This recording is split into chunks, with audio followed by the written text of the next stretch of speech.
My name is Burke Hedges, author of the best-selling book, The Parable of the Pipeline.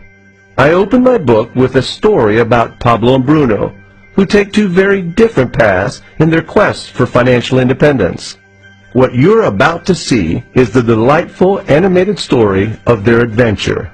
So, sit back, relax, and enjoy the life-changing lessons in The Parable of the Pipeline.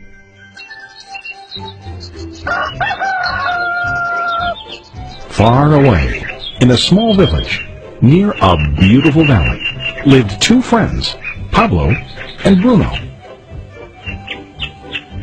They were both young and dreamed of a better life for themselves. They'd often discuss their dreams about how they would become the most successful men in the village. They weren't afraid of hard work, and they searched for opportunities to help realize their goals and achieve their dreams. One day, an opportunity presented itself.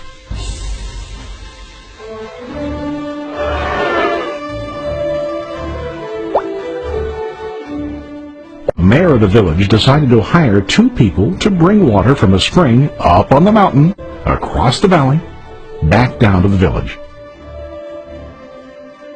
They were to be paid based on the amount of water delivered to the village. Bruno and Pablo enthusiastically got to work.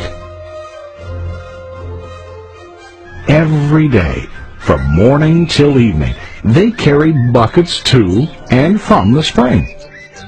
They worked hard, carrying water to the village. In the evening, they'd return home with their day's wages.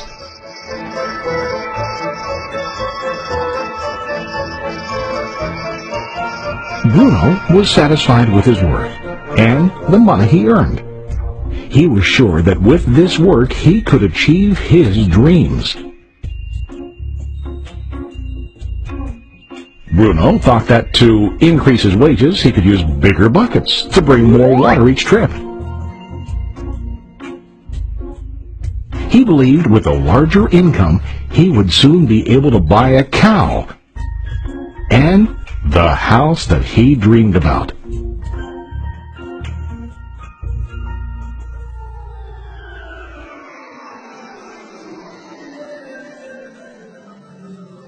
Now Pablo was not satisfied.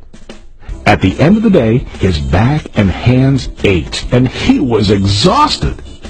He was looking for an easier way to earn more. One day an idea occurred to Pablo.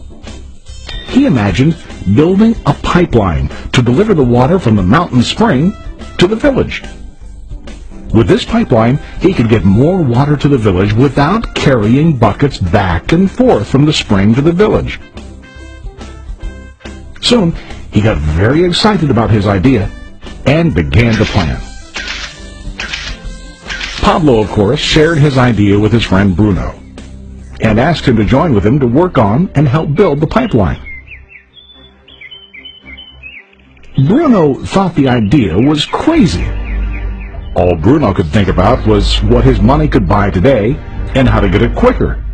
He thought that building a pipeline would slow him down and delay him in achieving his goals.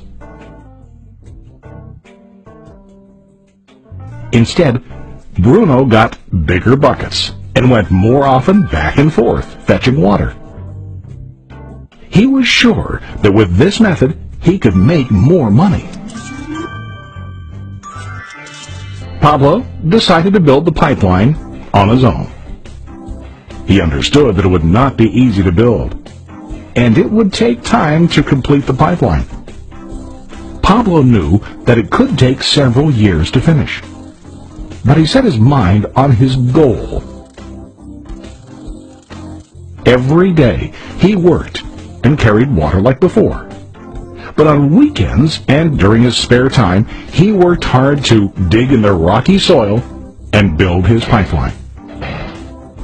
In the first month, there was little to show for his work.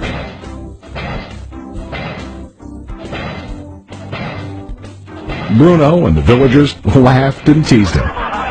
They called him Pablo the Pipeline Man. During this time, Bruno's income doubled. He already bought a cow and a bigger house. His lifestyle changed. He now spent time after work in the bar, enjoying his hard-earned wages from delivering water.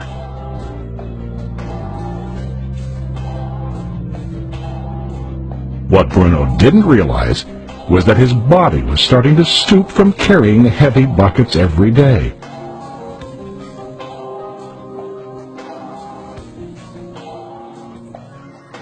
His face looked worn and his body tired.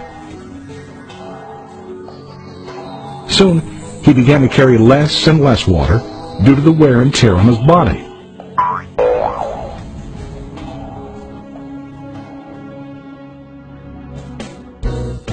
Month after month, Pablo worked. Soon a year passed, and then a second year.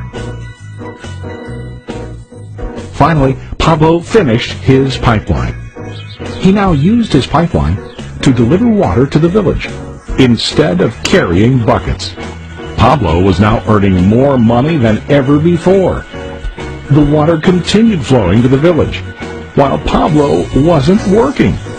While he slept and ate, the water flowed. Pablo was happy and proud of his insight, persistence, and hard work. Now his income flowed as long as the water flowed through his pipeline.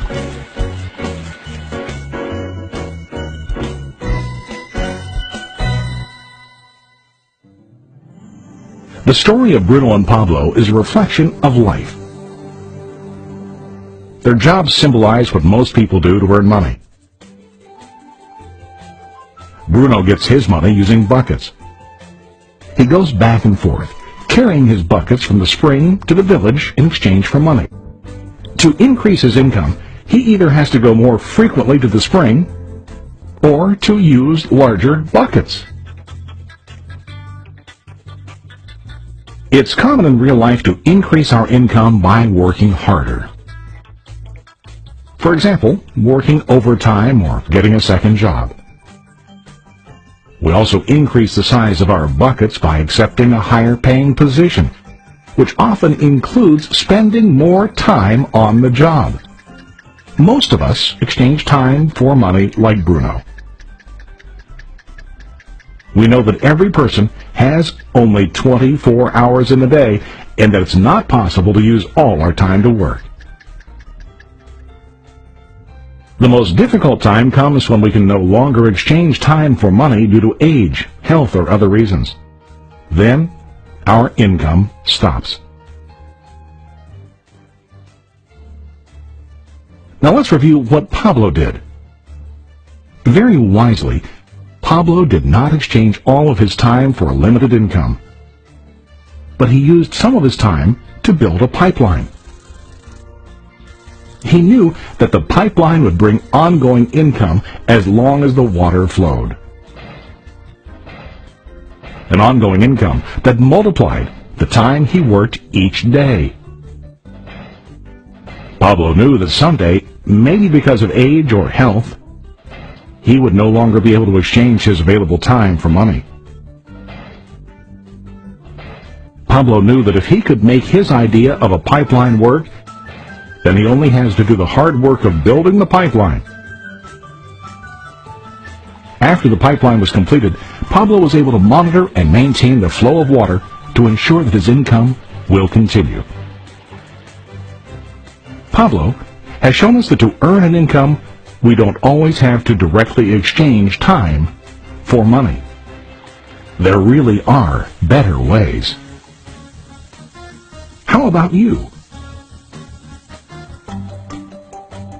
Are you still like Bruno, who directly exchanges time for money?